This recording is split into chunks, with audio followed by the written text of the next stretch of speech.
Speaking of North London, Jaws, what's going on with Tottenham? Because I thought you were going to get Gallagher, but it looks like he's going Atletico. Like, who are you guys buying to improve your team, bro? Like, what's your take on it all, mate? We're still half asleep at the moment, man. That's what it seems like, I'll be honest. I don't really know, to be honest, what is going on with Spurs, because as all clubs do, they sell you the dreams prior to the transfer window. Is we're going to have everything done before pre-season. We're looking to get our biggest transfers wrapped up. And no, we haven't really done any big deals. We've got our two young players in Young-Min Hyuk and then Archie Gray, but neither of those are players that we expect. I love how you pronounce it, man. Yeah, neither of those players we expect instant impact into the first team. So I don't really know, to be honest. Ange said in his interview the other day that we're still focused on the same targets that we had at the beginning of the window. But in my head, I don't see how you can be negotiating for 2 months with players, or I don't know what's been going on. It's typical Spurs. I feel like we're sort of trying to wait out the window, see how much closer it gets to deadline day, and then we're going to strike, because that's when you can get a deal. You get your best deal when clubs are desperate. So I think that's probably what it is. The players we're supposedly looking at are still the same players, the Ezes, the Netos, the Tonys. But Chiesa, that was shut down by Fabrizio the other day. So, yeah, man, I'll be honest, I know just as much as you guys what's going on with Spurs, because there's really nothing. There's no bids, there's no talks, there's no everything on the outgoing side. We're doing a lot of business on that, trying to get rid of our dead wood. But with regards to incoming, apparently there's a few deals there just waiting to be triggered, but who they are, everything's under the wraps right now. But sometimes it's a good thing that no news is coming out around the club. There's no reports consistently on the players of who we're talking to. So I'm hoping we're just going to get a David Ornstein or Fabrizio Bomber real soon. Oh, George, are you still finishing ahead of Aston Villa this season? I'm not scared of Villa. But what's even this, man? Like, even if we don't sign anyone until the start, until the next couple of weeks, I'm still not scared of Villa. Like, Villa do not have a good or even a great squad for me to even put any fear into me. You guys can sit here and shrug your faces and so on, but the team that we've got and the team that we're building is far better than the one that Villa have got. The young players that they've signed, we've got far better. We've got far better talent. We've got far better. How all of a sudden overrate your team? Better, but then complaining that you made no signings. No, I don't know if you heard what I said. I didn't actually complain too much about us making no signings. I said that I'm not happy with it, but I'm not mad. I'm not sitting there going to go crazy. I'm not flipping the board and saying we're not ready for the season. I still think that we're ready for the season. I still think with the squad of players that we have our first team is still in a very good position. Can we improve? Most definitely. George, currently now, I'll be honest. I don't want to sound harsh. I'll be honest. Your attack is borderline crap. I'll be like borderline. You're being nice. You can say that, but this is the thing here: is a lot of you fans will come in and try to say that. But Son, who was finished last year, to me, is having one of his best pre-seasons in a long time. Looks as sharp as hell, and he scored 18 goals last year. That's more than any striker in your team and his team. I was going to say Souls, but of course, same team. But any player in the forward line in all of your teams, Son's scored more than them. So we've got a bona fide goal scorer in our attack. Built upon the likes of Kulu, Johnson, and Werner, who aren't really, they're not great goal scorers.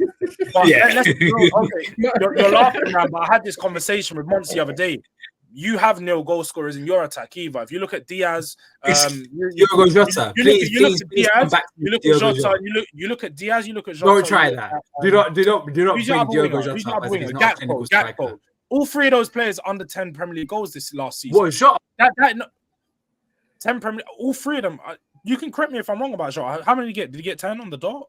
I think he got 13, but he was injured for like 4 months. Regardless, my point here is that Brennan Johnson's still a young player. I think he'll score a lot more goals this season. But again, he's not someone that I'm going to sit here and rely upon and try and put my hopes on, because that's not a player that's of my type of winger. But Kulusevski, definitely one that's going to build upon his goal scoring again this season. He had a fairly decent or / poor year yesterday. He could have done a lot. Could have done a lot better last year. But 8 goals, 6 assists or something. It's not terrible. So Tottenham's front line does lack goals, but that's why we're looking to go out there and improve. Whether that's Neto, whether that's Tony, whether that's someone in that front line. I know we need it, but our front line at this moment in time isn't as bad as what people are trying to make it seem. I think Spurs signed one big player. I think Spurs really remind me of Arsenal a few years ago, like 5 years ago or whatever, where we'd basically be silent for a lot of the window. We're like, please, something is going to happen. Nothing really ends up happening, but you sign up one big player right towards the end that's going to sort of like make that fan base happy. Like you might get like a Tony right near the end of the window, but I think that's all that Spurs are going to do, to be honest, in the window. It won't be enough. I can't see us only doing one more. I know one more attacker potentially, yeah, but I wouldn't class Eze as an attacker. If we're signing him, he's coming into play in our midfield. I'm 100% confident that Tottenham are going to go out there and sign another 2 to 3 players. It's going to be spread across the field. I don't feel like we need to sign 2-3 more attackers anyway. If we got to it, would be nice. But if Richarlison don't leave, we don't have the squad space to be signing 2 attackers. We need to sign 1 winger, bring someone in to be in the creative midfield positions, and then someone to come in at the back. But people, to be fair, not realizing that. I'm pretty confident in some of the young players that we got coming through. I think they're going to present a challenge on the wings, the likes of Mikey Moore. Mickey Mouse. You can call him that, but if you've done your research, you would know that's the next. He's next coming up. Arsenal fans are talking about Obi Martin and what is it, Waneri, whatever his name is. And if you watch the under 21 Euros, you'd see who was really shining out there for England. It was both of them together. I don't trust your academy, George. I'm sorry, I don't. When you produce players like Harry Winks and Oliver Skip, I'm sorry, I really do not trust your academy. Oliver Skip meant to be like Iniesta or some shit. Where's he gone? Or like, I remember these madness coming out.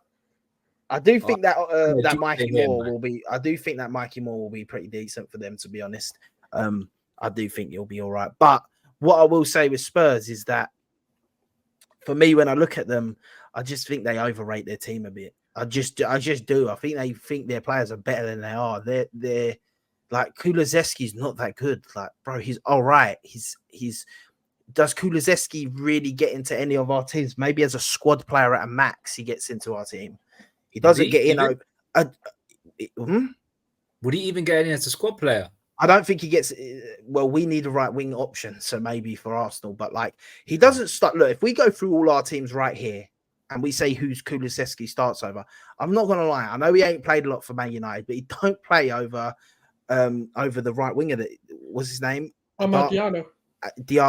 He don't play over him, in my opinion. He don't play over Salah. He don't play over Saka. He don't play in the City team. I'll argue he don't. He don't play ahead of Bailey. He don't play ahead of Bailey. So like, this is what I'm saying. You guys are sitting there trying to do who do you play over? Kulusevski's impact, and he's not going to play in all these different teams. But whether you think he's a better individual player, that's regardless of it. George, he hasn't done anything for 2 years, bro. He's better than Diaz, bro. He's better than Gakpo. He's better than who else you got? He's not. First of all, he's not. So let's not do this. The thing is, you're going to sit here and talk about because you're going to sit here and show me the winners, bro. Like Diaz, you're actually going to compare him to Diaz and Gakpo. I'm not comparing him to Diaz and Gakpo, but compare him to Salah, bro. Compare him to Salah, please. Do that. Just compare him to Salah for what reason? Because he's a right winger.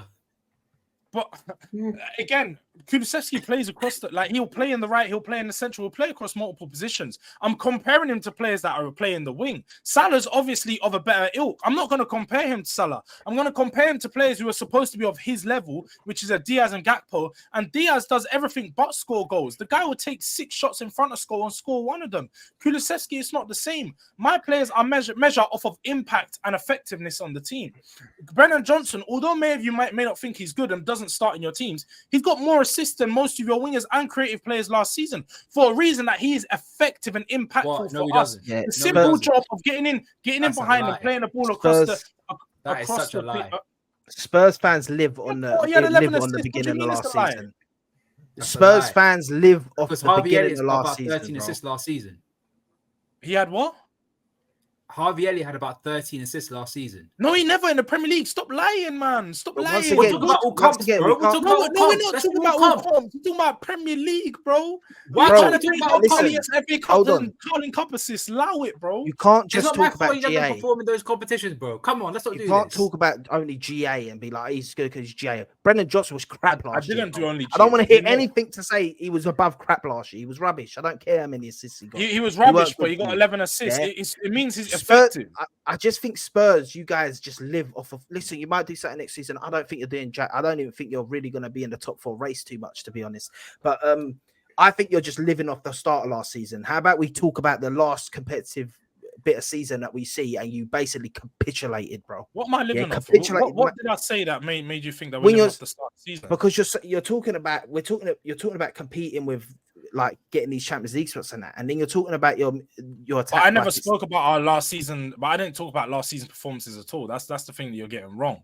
I mentioned when we talking about the wingers, I said how effective and impactful, and I was looking at their numbers in comparison to some of your wingers' numbers and your players. But if we're talking about actual team performance, if you watch the Terrace, I was the first person to sit here and come and say the back end of last season wasn't good. But that won't mean that this season's going to be different. This season's a completely different season. We're starting up again. We've got a whole new team. We've got a young core coming through. And when you talk about for Aston Villa, but you haven't got a whole new team. It's not the same. But isn't the same for Aston Villa. How is it not? They've got a new. Aston Villa have lost their best player. They've lost their best midfielder in Douglas Luiz. I'm still aware that Ollie Watkins is still there, no? But they lost that. Douglas Luiz was the key in that midfield. Yeah, but they got Onana. That's close. Onana's good, but how's he going to adapt to Aston Villa's system? That's a question that we're yet to see and yet to answer. Like, he's a young player still. But look, I'm really. If you don't want to do this Aston Villa thing, you can hold it to me. Take this clip up. But I am not. Surpass them first. You beat them first, and then we can talk about anyone else. I'm gonna do some of these super chats here. Matt, first of all, says George's son is waiting for his paycheck to go to Saudi. He probably Son's 33 years old and he looks better than most Premier League players. So crazy shot, but yeah, he did.